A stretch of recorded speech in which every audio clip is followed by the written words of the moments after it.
my top four, fall baits. It's kind of an interesting one, I feel like, because there's a million top fours out there. Sorry, there's a big ass boat going by. Most of them are like for like down south and that kind of stuff. There's not really a lot of up north colder weather fall baits that anybody's really done from what I've seen. So I'll just do my personal favorites. We live in Idaho, or I live in Idaho. James lives in Washington, but both areas are pretty cold, and we have a shorter bass fishing season than a lot of other places. So my favorite ones, I think to start with, I'm just gonna start with my number one, and that is the Dropshot. So this is, in my opinion, the best. This will get you fish really no matter what, all the way up until they completely go dormant, and you really can't catch them anymore. What I like about the Dropshot is it's super finesse. You can fish it for largemouth, you can fish it for smallmouth, keep it above the weeds, which is nice, but you could also keep it above the rocks, which is nice. I run 12-pound fluorocarbon with this. You can run something like 10 or even 8, and you might actually have a little bit better luck. I like the 12 because 10 and 8 seem a little, you get into a 4 or 5 pound smallmouth, you might be in trouble with that. But that is probably my number one. That's really the best you can go. Also, same with, this is a really really good midday summer bait as well. So if you don't have a Dropshot, that should be the number one thing you have if you get anything from this video. My second, that's kind of a hard one for me. It would definitely have to be a lipless crank. You see this one's beat up. This one's seen better days. The lipless crank I really like because it's going to bring out those aggressive fish. And a lot of times when you go from the transition from summertime to fall to winter, right before winter, right before they go away for pretty much good, you can catch them in the winter, but it's really, really hard. They need to eat up and they need to bulk up. So something like this, where you can get a reaction strike out of them, and you're going to attract bigger fish generally. Now this is one of the smaller ones, but I like the smaller ones personally. But you can go with a bigger lipless. But lipless is a really good area to be at as far as getting a reaction strike. That's why you keep your Dropshot with you as well. If you don't get any reaction strikes, then you can go to the Dropshot. And then my final two here, this bad boy right here, the Jerkbait. Close up of that bad boy. I absolutely love the Jerkbait. This bait's awesome. This is like my favorite color. I think I have 3 the same color just because I really like this color. A lot of the water we have here in Idaho is pretty clear, besides like maybe some of the snake, but this is a good clear water color.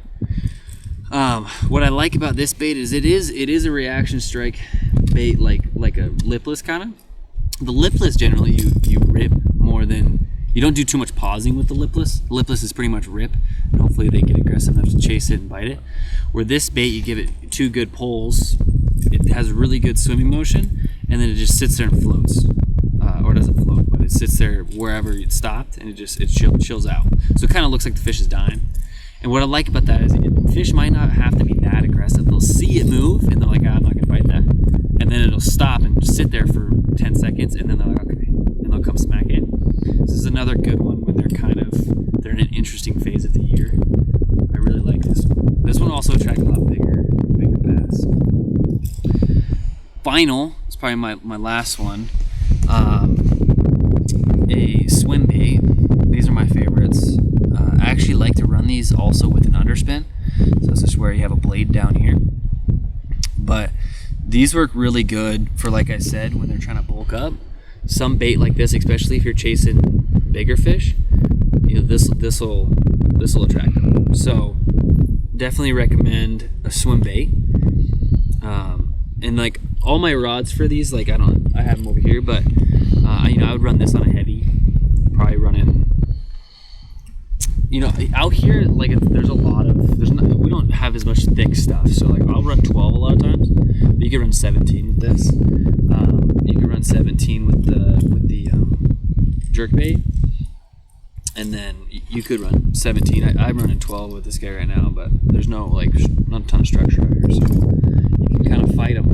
But those are my baits. Generally, you kind of want to stick in the area of either really, really finesse to catch those pesky ones, or like kind of semi-aggressive to get the ones to come out and attack. But that's kind of like where I'm at as far as those are my 4 for the northern bass fishing. So, do you have any points there, James? What do you think? No, that's pretty good. The only other one I had, or I say is a good one, is probably gonna be a Swimbait.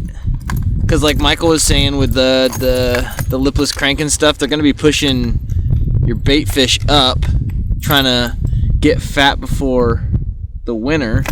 So if you throw something, all of mine are Tangled, but I got you, buddy. tangled. Let's see if Michael can get one untangled really fast.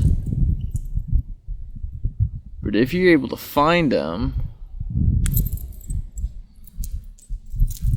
something like this is gonna look like a school of bait fish, together and everything like that. And so that's where you're gonna get some of those reaction strikes and everything like that. And besides that, I guess I kind of just throw Texas rigs up in Spokane area, up in Washington. Texas rig usually just smacks whatever you're fishing for. So yeah, but basically what Michael said is what I fish for, or with, and everything like that. I just finally caught my first drop shot fish today, so that's definitely added to my arsenal, and definitely a great fall time freaking bait. So try some of these out, you guys, and let us know in the comments how you do. Go catch some fish, y'all.